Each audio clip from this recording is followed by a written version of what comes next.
정치 모두 실패작에 대해서 한번 알아보도록 하겠습니다. 여러분의 구독, 좋아요, 그리고 필요하시면 알람 설정까지 부탁드리겠습니다.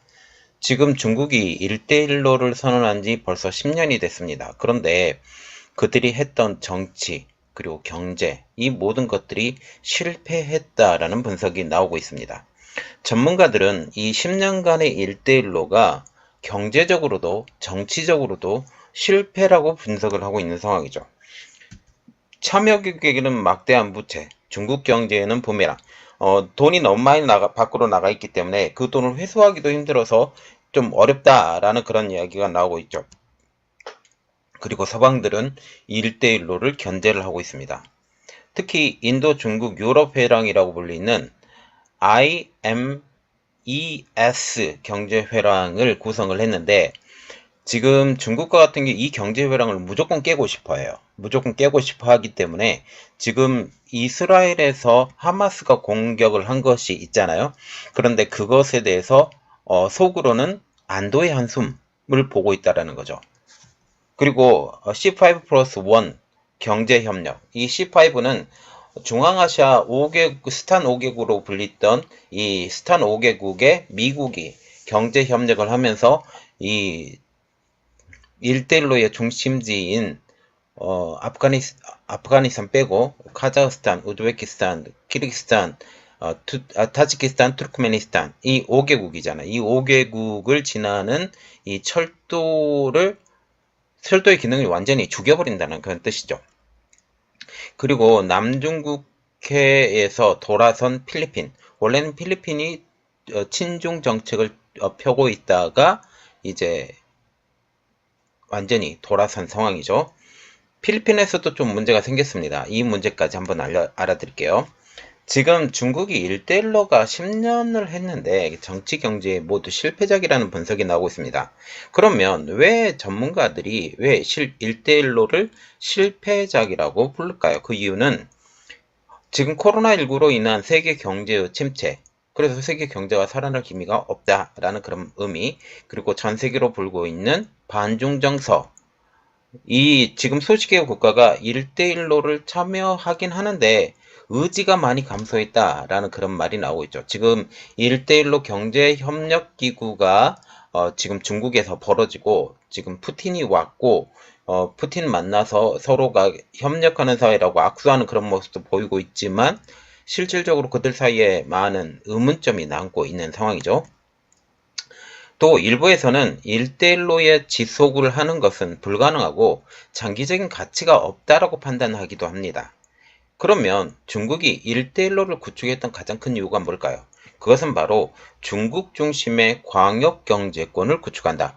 서방 세계를 중심으로 했던 경제권이 이제 G2에서 G1으로 올라가려고 하면 중국 중심의 경제 협력권이 있어야 되는데 이것을 만들어야 될 것이라고 지금 말을 하고 있는 거죠. 두 번째, 미국과 서방이 주도하는 세계 경제 질서에 맞서는 정치적 야심. 특히 1대1로를 주창했던 사람은 바로 시진핑 주석이라는 사실을 우리가 잊지 말았으면 좋겠습니다. 지금 샤오민 리 미 올드 도미니언 대학교 국제경제학과 교수는 이렇게 말을 했습니다. 중국의 일대일로의 목적을 이해하기 위해서는 먼저 그들의 통치 이념과 방법을 이해해야 한다 라고 말을 하면서 중국의 이념은 크게 두 가지로 구분이 되는데 그것은 바로 정치적 목적과 경제적 목적이 있다. 특히 정치적 목적은 공산주의 및 권위주의를 기본으로 하고 있고 경제적 목적은 개방형 경제 체제를 갖추고 있다. 즉 개방형 경제 체제를 갖고 있는데 이것이 중국의 독이 될 것이다 라고 지금 얘기를 하면서 중국은 개방형에서 이제 폐쇄적으로 회귀하려는 모습을 가지고 있습니다. 그런데 왜 중국은 이렇게 폐쇄형으로 회귀를 하려 할까요? 그 이유는 미국의 민주주의, 입헌주의, 그리고 인권과 법치주의가 이 개방적인 경제 체제를 타고 들어올 수 있다는 거죠. 일단 모든 사람들이 돈을 벌 수 있도록 합니다. 중앙 집권제가 아니고 그리고 자유스럽게 많은 돈을 벌 수 있게 하는데 이렇게 되면 많은 민주주의가 여기에 흘러 들어올 수 있고 또 사교육 시장도 죽여버렸잖아요. 이번에 공동 부유를 이야기하면서. 그러면서 그들이 주창했던 게 뭐냐면 외국 책을 가지고 공부를 시키면 안 된다. 외국 책에 지금 어린이가 보는 외국 책에 다 미국의 문화가 녹아들어 있기 때문이다라고 말을 하고 있습니다. 그래서 폐쇄적으로 이제 회귀하려는 노력을 하고 있다라고 지금 볼 수가 있죠. 또 그들의 개방 개혁으로 인해서 중국인들이 새로운 지식과 가치를 접하면서 이것이 정권의 위협이라고 여기게 된다는 사실이죠.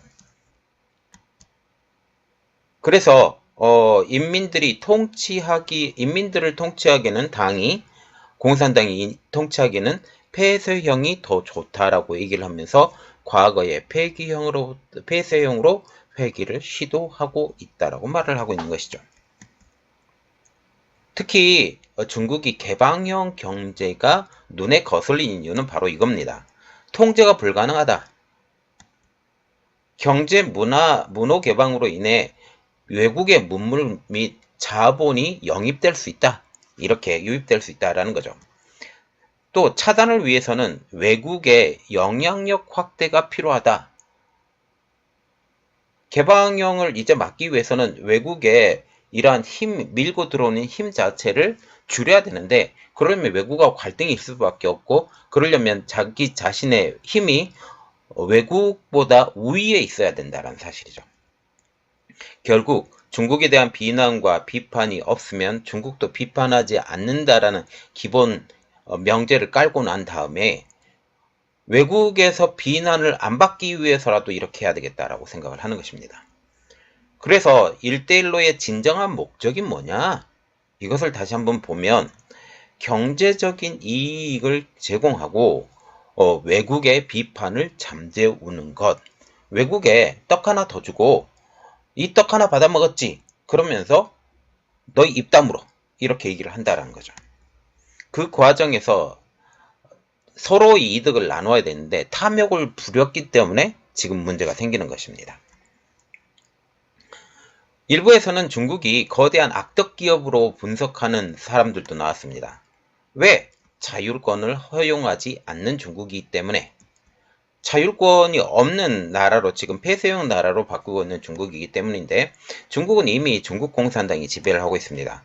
중앙정치국이 한 기업의 이사회에 해당을 하고, 총석인 시주석은 회장, 그리고 국유기업은 그룹의 계열사, 민영기업은 자회사 정도, 그리고 예를 들어보면 화웨이가 지분상으로는 100% 민간기업은 맞습니다. 그런데 실질적인 국영기업으로 알려지고 있죠. 중국이 생각하는 외국 기업은 어떤 것이냐? 바로 프랜차이즈에 해당하는 것이다. 프랜차이즈와 같은 경우는 마음에 들지 않으면 그것을 쫓아내는 거죠. 그래서 쫓아낸다라는 그런 사실입니다. 즉, 중국의 뜻이 맞지 않으면 계약 해지라는 거죠. 지금 테슬라가 지금 힘들어하는 것이 뭐냐면 그들에게 이제 받아먹을 건 다 받아먹었어요. 테슬라에게. 기술 다 받아먹었죠. 그리고 인프라 다 구성이 되었죠. 이제 잡아먹기만 하면 돼요. 그래서 힘으로 찍어 누르고 있는 상황이죠. 지금 중국 제품이 가격 경쟁력이 있다라고 얘기를 하고 있잖아요. 아주 저렴한 가격에 그러면서 세계 시장을 파고들고 특히 화웨이, 샤오미 이런 것으로 파고드는데 그 배경을 한번 보면 낮은 인권이 있다라고 지금 얘기를 하고 있습니다. 수출 관점으로 본 1대1로를 이렇게 한 학자는 표현을 하고 있어요. 국내에서 남아도는 생산물 또는 잉여 인력을 해외로 수출하고 그곳에서 일하게 하고 아니면 생산물 자체를 값싸게 만들어서 해외에 판다. 그 개념으로 지금 얘기를 하고 있습니다. 그래서 해외 잉여이기 때문에 해외에 팔면서 이것에 대한 더 많은 이유를 추구를 할 수 있고 또 영향력도 확대할 수 있고 이렇다라는 것입니다. 그리고 일단 1대1로 자체가 뇌물 실크로드라는 것은 이미 알려진 사실이죠. 허가권을 따기 위해서 뇌물 로비를 너무나도 많이 합니다. 참여국의 프로젝트 비용을 늘리고 그리고 불법적인 리베이트를 제공합니다. 특히 관리자든지 아니면 고위직 아니면 상층부에 있는 위정자들에게 뇌물을 먹이는 거죠. 그리고 이 뇌물의 금액만큼 프로젝트의 가격을 올립니다. 그 돈이 그렇게 들어가진 않아요. 피해는 고스란히 참여국 국민의 몫이고 또 잉여 인력을 외국에 수출했기 때문에 여기에서 벌어들인 돈이 다 중국으로 쏙 들어온다는 사실입니다. 중국 교통건설 CCCC는 국제 프로젝트의 자격을 박탈당한 적이 있는데요. 2011년 세계은행이 중국 교통건설의 개발 프로그램 지원 자격을 박탈했는데 2017년 1월까지 8년간 자격을 박탈합니다. 그 이유는 2009년 필리핀 국도 개선 사업 입찰 과정에서 발생한 사기의 적발 때문이죠. 결국 윗사람에게 뇌물을 먹이려다가 그것이 드러난 사건이 나왔기 때문에 그런 이야기가 나오는 거죠. 방글라데시에서도 마찬가지로 뇌물 사건이 나타납니다. 중국 교통건설의 자회사인 중국항만공정공사가 방글라데시 1대1로 사업의 담당 공무원에게 뇌물을 먹입니다. 당시 방글라데시 장관에 의해서 공개가 되어서 세계적인 망신을 당하게 되죠. 정부 간 계약에서도 뇌물을 먹이는데 외국의 인허가 과정에서 물론 부패는 발생해요. 그리고 커미션도 먹기도 하고. 그런데 중국은 정부 간 계약 관계에서도 뇌물을 먹인다는 사실이죠. 특히 저개발 국가들이 중국의 건설 프로젝트에 큰 유혹을 당하고 특히 돈을 빌리기 어려운 나라들, 이러한 나라들에게 전폭적인 인프라를 구축해 주겠다. 그런데 실질적으로 그 나라가 지금 당장 필요한 인프라를 구축해 주는 것이 아니라 지금 당장 필요 없는데도 그 인프라를 구축하면서 그 인프라를 다 빼앗아가는 중국의 그러한 상황이 되죠. 결국 나중에 큰 대가를 치르게 되는 것입니다. 특히 스리랑카 한반토타항이 지분 80%가 지금 중국에 있고 99년 임차를 합니다. 그리스 피레우스 항이 99년 임차, 탄자니아 항구가 99년 사용권, 파키스탄의 과다르 항이 99년 임차, 이렇게 된다는 사실이죠. 대부분 잘 사는 나라가 아닙니다. 그리스와 같은 경우도 지금 우리나라와 같이 IMF 구제금융을 얻었을 만큼 상황이 어려웠을 때 이게 돼버린 거죠. 부채 위험도 높습니다.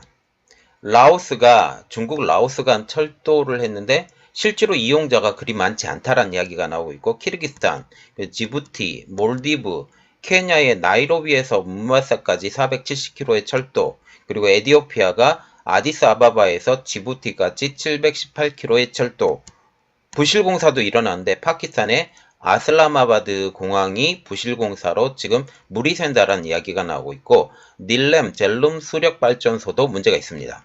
에콰도르의 코카코도 수력발전소도 마찬가지고요. 그래서 지금 서방은 반격에 나서고 있죠. 지금에서야 이제 반격에 나선다. 왜? 그동안은 이들이 인식을 못했어요. 중적 국가가 인식을 못했는데 이제 인식을 하죠. 그러면서 우리 벨트를 만들어서 이 1대1로를 막아내야 되겠다라고 지금 얘기가 나오고 있습니다. 특히 디리스킹을 통한 탈중국을 하고 있고요. 그리고 여기에 인도, 중동, 유럽, 그래서 IMES 경제회랑, 이번에 하마스의 이스라엘 침공으로 인해서 위기에 봉착한 상황입니다. 왜? 여기 인도, 중동, 유럽 회랑에서 중동에서의 부분은 지금 아랍에미레이트, 그리고 사우디아라비아, 요르단, 이스라엘까지 가는 철도가 되어야 되는데 지금 사우디에서 이스라엘까지 연결되는 철도가 없습니다. 지금 이것을 만들려고 하고 있고 이것을 하기 위해서 이스라엘과 사우디가 지금 국교 정상화를 하고 여기에 지금 핵물질 추출 이것까지 서로 연관된 일을 하려고 했는데 이번에 하마스의 사건 때문에 어려워졌고 특히 이스라엘과 원래는 중국도 가까웠었는데 이스라엘 좀 이용하기 위해서 가까워졌었는데 지금 이스라엘, 중국 멀어졌죠. 그리고 지금 현재 상황을 봐야 되는데 항공모함이 2척이나 갔습니다. 항공모함 2척 갔고 이 상황에서 지금 어떻게 될지 관심 있게 지켜보고 뉴스는 조금 더 있으니까 제가 더 올려드릴게요. 그리고 15 플러스 아까 말씀드렸죠. 스탄 5개국과 플러스 미국 이렇게 되는 거고요. 유럽의 가스관 아제르바이잔과 알제리가 지금 연결이 되어 있습니다. 또한 이스라엘에서부터 그리스를 거쳐서 가는 이러한 파이프라인이 지금 만들어지고 있는 상황입니다. 이것이 지금 가장 큰 핵심이 되는 거죠. 이 이야기는 제가 따로 얘기를 해드릴게요. 중국의 일대일로를 대응하는데 국가연대가 필요하다라고 지금 얘기하고 있습니다. 한 나라가 지금 중국의 이 국격을 이기기에는 너무나도 유혹이 많아서 이기기가 힘들다.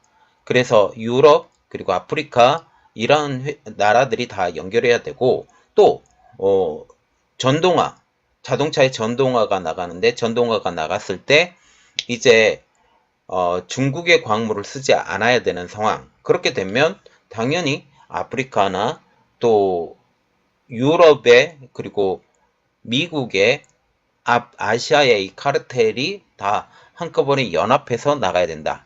이렇게 얘기가 나오고 있죠. 자, 지금 전체적인 그림을 보면 정치적으로도 경제적으로도 실패라는 이야기가 나오고 있습니다. 자, 이 내용을 가지고 했는데 여러분들의 생각은 어떠신가요?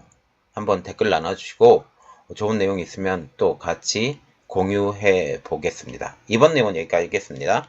저희 내용이 여러분들에게 도움이 되셨다고 생각을 하시면 구독, 좋아요, 그리고 필요하시면 알람 설정까지 부탁드리겠습니다. 감사합니다.